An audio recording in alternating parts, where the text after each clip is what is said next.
All right, welcome everybody. Welcome to episode 368 of the First and Frame Rate Show. I am VF Baller, and today we're going to talk about some Georgia Southern football. One of our quarterbacks officially has transferred to another school. We're going to talk about that and everything under that umbrella.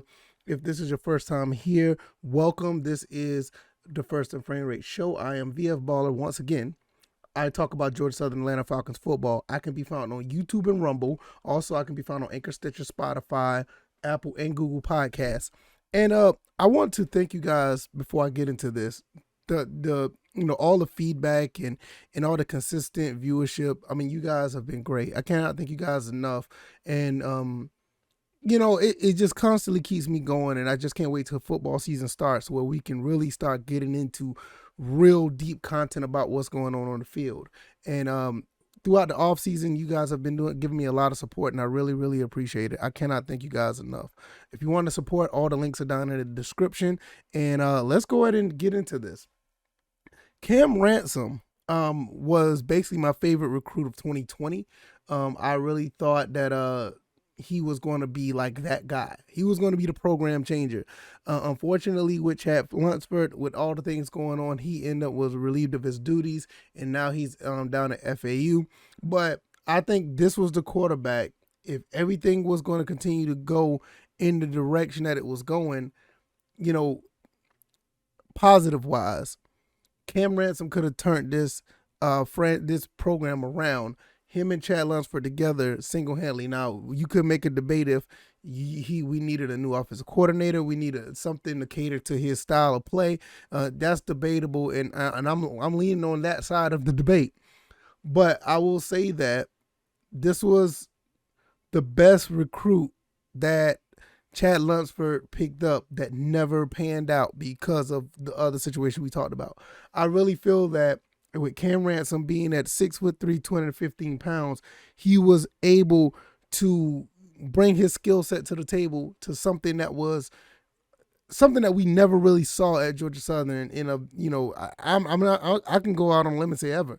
Don't get me wrong, there's nothing wrong with the quarterbacks we had back in the day, or some of the current ones, but we never had a guy that come to the school with this size and this type of athleticism and able to throw the ball the way that he did. He just needed a little bit of polish, and he needed an offense to cater to what he can do, because I felt like he could have been able to flourish in the new offense that we have now with Clay Helton. I think the problem with this is when you really have a change like this in coaching staff, where you have all this other stuff going on with defensive coordinator, offensive coordinator, basically the entire philosophy and the culture changes within a football program. The guys who was here before, especially when it's an exclusive position like the quarterback, they're probably going to feel like they're the odd man out. And in some cases, I believe that Cam Ransom was. It was a new offense. This probably was something that was new to him that he had to learn. I felt like if he could have, if he would have stuck around more, it would have been fine. But the flip side of that is, when you bring in a new coach, when you bring in a new philosophy, he wants his guys. And lo and behold, he wanted his guys. Kyle Van Treese, Zach Roseman, David Dallas, Richie Langford, Connor Selgelski stuck around. If you look at what Coach Helton's trying to do, those are the quarterbacks that he wanted. Unfortunately, Cam Ransom was kind of like on the outside looking in, which I don't really agree with it, but I'm not the coach and I don't make those decisions. I feel like Cam Ransom could have been QB2 or QB3 for that instance and learn behind a Kyle Van Treese. But there's been other rumblings of other things that have been going on off the field, which I don't really want to get into, rumor-wise. And I think that kind of curtailed a lot of things that was supposed to happen with Cam Ransom and his growth and development.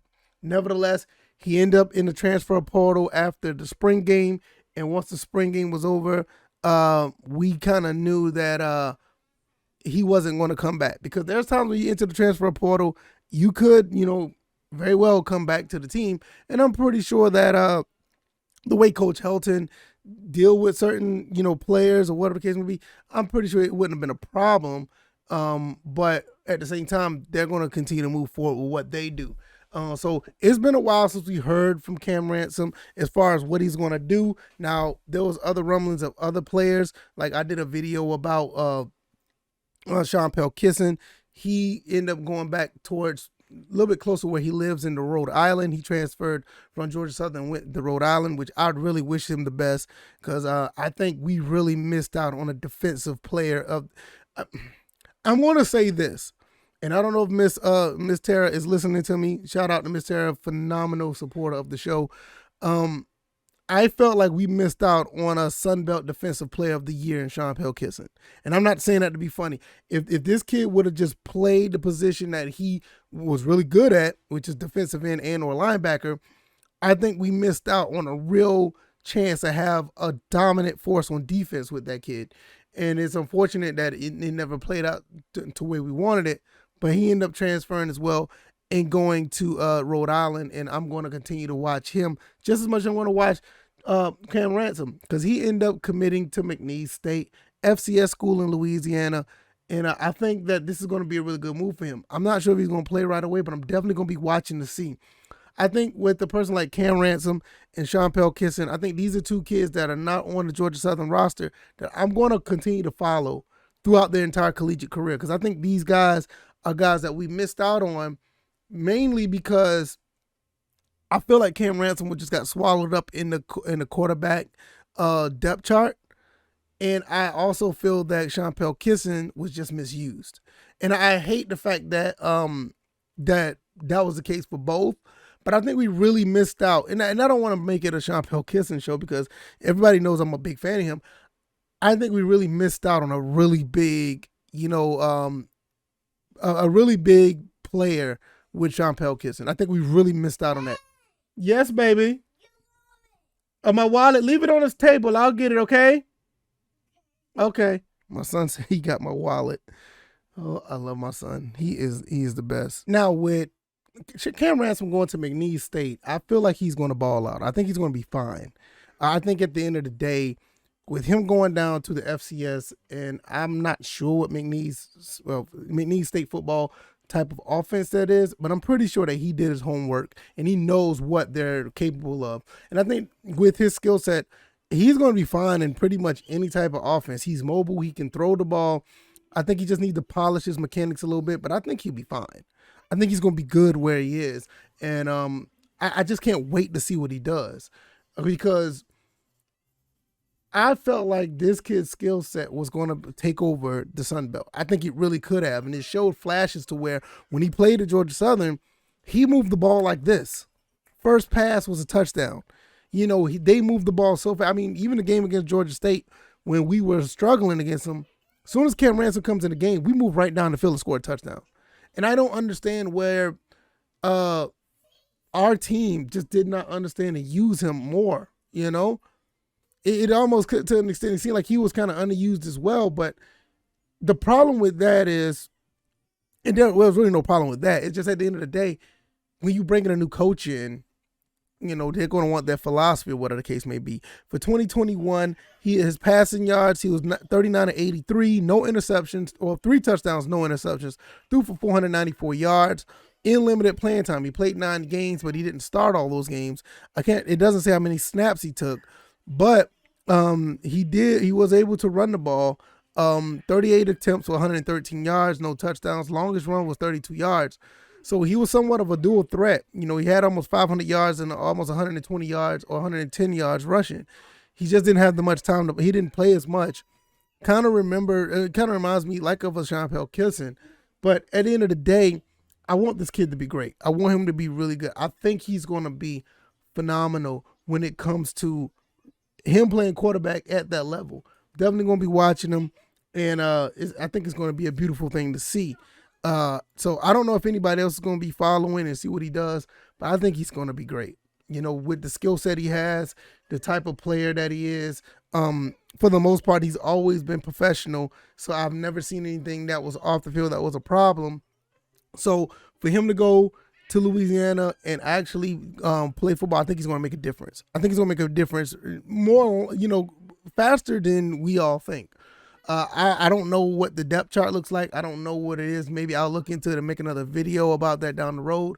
But based on what they have there already, I don't know if he could play right away, but I'm rooting for him, and I don't see why he would not play right away. I don't know the level of quarterbacks they have there, but I'm going to be biased and say that he's the best one on the roster right now. I'm just going to say that. But I can't wait to see how this plays out.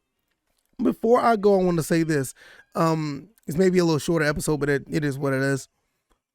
Shout out to Georgia Southern football camp. I mean, they had a really looked like the camp was a success. A lot of kids came through, thanking the coaching staff and the program for putting on a pretty good show for the football camp that they had. A lot of athletes out there showing off their skills. A lot of people showing love and support and putting their face out there to continue to build this football this football community in Statesboro. I think they've done a very good job. Kids from all over the state, and I think even out of state. I'm not 100% sure, but kids from all over the place was actually there showing off their talent. And I've seen a couple of good wide receivers out there. I've seen a couple of good linemen out there as well. So I'm really, really surprised that kids are continuously gravitating to the school. And the reason why I say I'm surprised because I didn't realize, and I'm still to this day, I'm going to tell you, I did not realize how big this thing could be with Coach Clay Helton. I think he's doing something phenomenal at Georgia Southern. When you have kids from all over the country, basically, like I said, you got defensive backs coming in from Fresno State. You got a quarterback coming in from Buffalo. You got kids coming from all over, all over the Southeast, all over the state of Georgia coming in to be a part of Georgia Southern football in some form or fashion is a great thing. And I'm not sure that we even touched the surface of how deep this can go as far as how far and entrenched Georgia Southern football could be within the Southeast. Now, you have these other schools like, the Georgia Bulldogs, and you have Clemson right up the road. South Carolina is around the way. Florida is right under Georgia Southern. Auburn, Alabama. I mean, we're in a circle full of a lot of big name power schools, and we're still able to bring in a lot of good recruits. I think that's a really good thing. We're able to bring in a lot of good people into the system for Georgia Southern, and I think that's even if we don't have all these players commit, I still think this is a good look where our names are out there, our faces out there. People know that we're putting on a pretty good program, and it'll garner results in the long run. Oh, last but not least, before I get out of here, shout out to our athletic director Jared Benko. He was able to solidify a game against Kansas State. Georgia Southern is going to play Kansas State in 2027. Yes, I know it's 5 years away, but I am here for that because I'm going to go to that game. I used to live in Kansas, and I want to go. I needed a reason to go back because there are some places in the Kansas that I really miss. And believe it or not, it's Kansas. But yeah, right not to the Topeka area, Wichita, Olathe, Lawrence, Manhattan, all that up in there. It may seem like it's nothing. It maybe is too much of nothing. I haven't been there in 20 years, but I've always wanted a reason to go back because it's just a lot of memories there when I was there. A part of my high school when I was there. So I would love to go there. Shout out to Washburn Rule High School, Junior Blues, Topeka, Kansas. Shout out to them. If you know. Phenomenal school that I attended when I was in high school for the brief time. With that being said, I'm going to get up out of here. If you like this content, the like button, share this content, subscribe to the podcast if you haven't already. I am on Anchor, Stitcher, Spotify, Google, and Apple Podcasts. Also, you can find me on YouTube and Rumble. Shout out to everybody who's continuously supporting. Shout out to everybody who is subscribing and watching on the regular. I really appreciate you. Shout out to everybody who's listening daily. The numbers are up. Let me tell you something about how weird this thing is, and I didn't know it was like this. The people who are on the Georgia Southern side of the show, they tend to listen on the podcast avenue more than watch. People on the Atlanta Falcons side tend to be on YouTube and Rumble. I find that really fascinating because if the numbers are low on YouTube for Georgia Southern stuff, it's high on the podcast side and vice versa. But either way, I really appreciate all of that. You guys are great. You guys are awesome. I hope you guys enjoy the rest of your Monday. You guys be safe out there because where I live, the temperature is hot, is going up. It's supposed to be like 100 degrees. So if you're in that area and you're in a lot of hot weather, be careful, be safe. And I will see you guys on Tuesday. Thank you for all the support once again. You guys take it easy. You guys be blessed. Peace.